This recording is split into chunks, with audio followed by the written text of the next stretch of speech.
Medical کی field میں دنیا میں یہ پہلا واقعہ سامنے آیا ہے جہاں ڈاکٹر نے پہلی دفعہ کسی انسان کے دماغ میں سے ایک زندہ کیڑا نکالا ہے۔ ہوا کچھ یوں کہ آسٹریلیا کے شہر سڈنی سے تعلق رکھنے والی ایک 64 سالہ خاتون کو یادداشت اور ڈپریشن کا مسئلہ تھا۔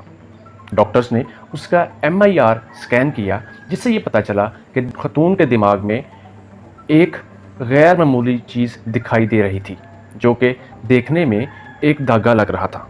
لیکن ڈاکٹر تب حیران ہوئے جب انہوں نے اس کو آپریٹ کیا۔ وہ ایک دھاگا نہیں تھا، بلکہ 8 سینٹی میٹر مطلب 3 انچ لمبا ایک زندہ کیڑا تھا۔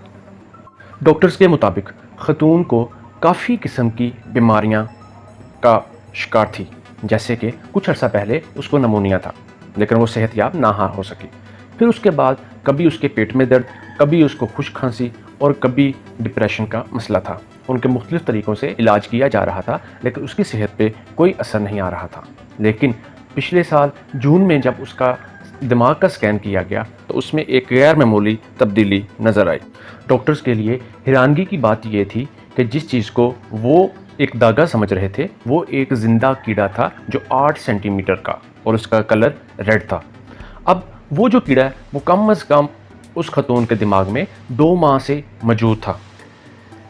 ڈاکٹرز کے مطابق یہ کیڑا عام طور پر آسٹریلیا میں پائے جانے والے پائتھن کے جسم میں پایا جاتا ہے، اور ممکنہ طور پر یہ کیڑا اس خاتون کی تب داخل ہوا ہے جب اس کے گھر کے قریب جھیل میں اگنے والی گھاس وہ جمع کر رہی تھی یا کاٹ رہی تھی۔